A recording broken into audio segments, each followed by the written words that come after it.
എൻ്റെ ജീവിതത്തിൽ ഞാൻ ഏറ്റവും കൂടുതൽ പ്രയാസം അനുഭവിച്ച, സാമ്പത്തികമായിട്ടും മറ്റു പല രീതിയിലും പ്രയാസം നേരിട്ട 1-2 വർഷങ്ങളിൽ തന്നെയായിരുന്നു ഈ HSA ഇംഗ്ലീഷ് എക്സാമിന് വേണ്ടിയുള്ള എൻ്റെ പ്രിപ്പറേഷനും പരീക്ഷയുമെല്ലാം കടന്നു വന്നത്.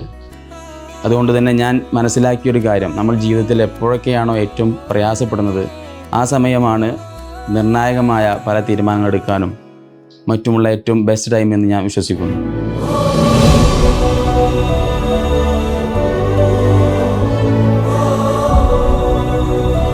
ഹായ്, ഞാൻ മുഹമ്മദ് സ്വാലിഹ്, മലപ്പുറം ജില്ലയിലെ പാണ്ടിക്കാട് സ്വദേശിയാണ്. കഴിഞ്ഞ HST ഇംഗ്ലീഷ് പരീക്ഷയിൽ പാലക്കാട് ജില്ലയിൽ നിന്നും 13ാം റാങ്ക് കരസ്ഥമാക്കാൻ സാധിച്ചു.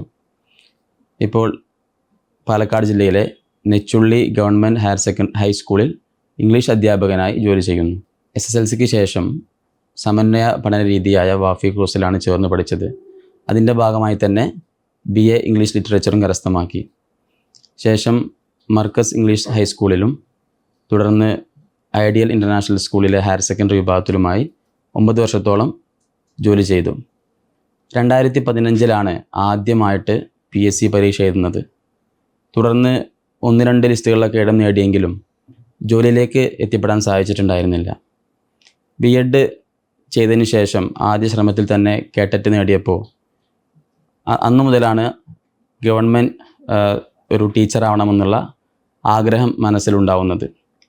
തുടർന്ന് ഈ HSA എക്സാമിന് മുമ്പ് നടന്ന UPSA എക്സാമിൽ ചില ഓൺലൈൻ പ്ലാറ്റ്ഫോമുകളൊക്കെ പർച്ചേസ് ചെയ്ത് പഠിച്ചുവെങ്കിലും അതിലും കാര്യമായ നേട്ടമൊന്നും ഉണ്ടാക്കാൻ സാധിച്ചില്ല. അങ്ങനെയാണ് ഞാൻ എൻ്റെ പഠന രീതിയിൽ ഓൺലൈൻ സംവിധാനം മാത്രം പോരാ, ഓഫ്ലൈനായിട്ടുള്ള കോച്ചിങ് കൂടെ വേണമെന്നുള്ള ഒരു തിരിച്ചറിവിലേക്ക് എത്തുന്നത്. അങ്ങനെ ഈ സ്ഥാപനത്തിൽ നിന്ന് പഠിച്ചിറങ്ങിയിട്ടുള്ള ബഷീർ വാഫി എന്ന ആൾ, അദ്ദേഹം ഇപ്പോൾ പാലക്കാട് ജില്ലയിൽ ഹയർ സെക്കൻഡറി സ്കൂൾ അധ്യാപകനായിട്ട് ജോലി ചെയ്യുകയാണ്. അദ്ദേഹം മുഖേനയാണ് ഞാൻ എയ്സിനെ പരിചയപ്പെടുന്നതും ഇങ്ങോട്ടെത്തുന്നതും. എൻ്റെ ഈ ഒരു സ്വപ്ന നേട്ടത്തിൽ എനിക്കൊരിക്കലും മറക്കാനാവാത്ത 2 കാര്യങ്ങളാണുള്ളത്. ഒന്നാമതായി എയ്സിലെ എൻ്റെ പരിശീലനവും അതോടൊപ്പം തന്നെ ഞങ്ങൾ കുറച്ച് ഉദ്യോഗാർത്ഥികൾ ചേർന്ന് രൂപീകരിച്ച, ഞങ്ങൾ പഠിച്ചിരുന്ന ഒരു ടെലഗ്രാം ഗ്രൂപ്പ്, ടീം HST എന്ന് പറയുന്ന ഒരു ടെലഗ്രാം ഗ്രൂപ്പ്. ഈ 2 കാര്യങ്ങൾ എൻ്റെ ഈ യാത്രയിൽ എന്നെ ഒരുപാട് സഹായിച്ചിട്ടുണ്ട്. എയ്സിനെ കുറിച്ച് പറയുകയാണെങ്കിൽ വളരെ പ്രഗത്ഭരായിട്ടുള്ള അധ്യാപകർ നയിക്കുന്ന ഓൺലൈൻ ഓഫ്ലൈൻ ക്ലാസ്സുകൾ, ഇറഗുലർ എക്സാമുകൾ, നമുക്ക് ഏത് സമയത്തും എപ്പോഴും വന്ന് പഠിക്കാൻ ഉതകുന്ന രീതിയിലുള്ള ക്ലാസ് റൂമുകൾ, കൃത്യമായ ഗൈഡൻസ്, ഇവയൊക്കെ ഒരുപാട് സഹായിച്ചിട്ടുണ്ട്. അതോടൊപ്പം തന്നെ ഇവിടെയുള്ള കൂട്ടുകാർ, ഉദ്യോഗാർത്ഥികളായിട്ടുള്ള സുഹൃത്ത് വലയങ്ങൾ, അവരൊക്കെ നമ്മൾ ഒരുപാട് മോട്ടിവേറ്റ് ചെയ്തിട്ടുണ്ടായിരുന്നു.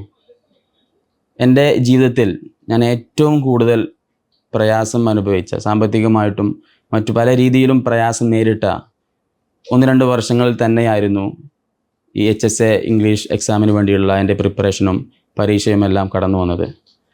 അതുകൊണ്ട് തന്നെ ഞാൻ മനസ്സിലാക്കിയൊരു കാര്യം, നമ്മൾ ജീവിതത്തിൽ എപ്പോഴൊക്കെയാണോ ഏറ്റവും പ്രയാസപ്പെടുന്നത് ആ സമയമാണ് നിർണായകമായ പല തീരുമാനങ്ങൾ എടുക്കാനും മറ്റുമുള്ള ഏറ്റവും ബെസ്റ്റ് ടൈം എന്ന് ഞാൻ വിശ്വസിക്കുന്നു.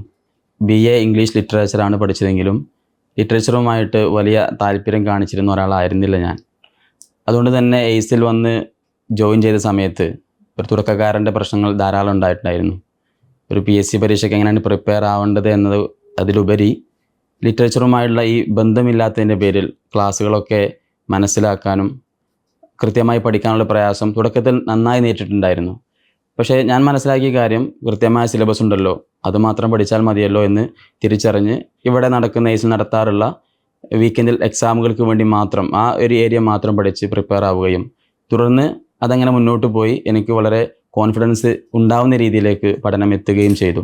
പരീക്ഷയ്ക്ക് മുമ്പ് ഏകദേശം 8 മാസത്തോളം രാവിലെ എയ്സിൽ വന്ന് വൈകിട്ട് പഠനം കഴിഞ്ഞ് ഏകദേശം 8 മണിയാകുമ്പോൾ തിരിച്ചു പോകുന്നൊരു രീതിയിലാണ് ഉണ്ടായിരുന്നത്. പരീക്ഷയുടെ ഒരു ഏകദേശം 1.5 മാസം മുമ്പ് പഠനം ഒന്നുകൂടെ കാര്യക്ഷമമാക്കാൻ വേണ്ടിയിട്ട് ഇവിടെ രാത്രിയും താമസിച്ച് പഠിക്കുന്ന രീതിയിലേക്ക് മാറി. ആ സമയങ്ങളിലൊക്കെ ദിവസവും ഏകദേശം 4-5 മണിക്കൂറാണ് ഉറങ്ങിയിട്ടുണ്ടായിരുന്നത്. എൻ്റെ ഈ ഒരു നേട്ടം നേടിയെടുക്കുന്ന കാര്യത്തിൽ എന്നെ സഹായിച്ച ഒരുപാട് പേരുണ്ട്. അവരോടൊക്കെ ഞാൻ ഈ ഒരു സമയത്ത് ഹൃദയം നിറഞ്ഞ കടപ്പാട് രേഖപ്പെടുത്തുകയാണ്. എൻ്റെ മാതാപിതാക്കൾ, എൻ്റെ സഹധർമ്മിണി, മറ്റു കുടുംബാംഗങ്ങൾ അതിലുപരി എൻ്റെ സുഹൃത്തുക്കൾ, അധ്യാപകർ എല്ലാവരോടും എൻ്റെ സ്നേഹം നിറഞ്ഞ നന്ദി ഞാൻ ഈ സമയത്ത് രേഖപ്പെടുത്തുന്നു.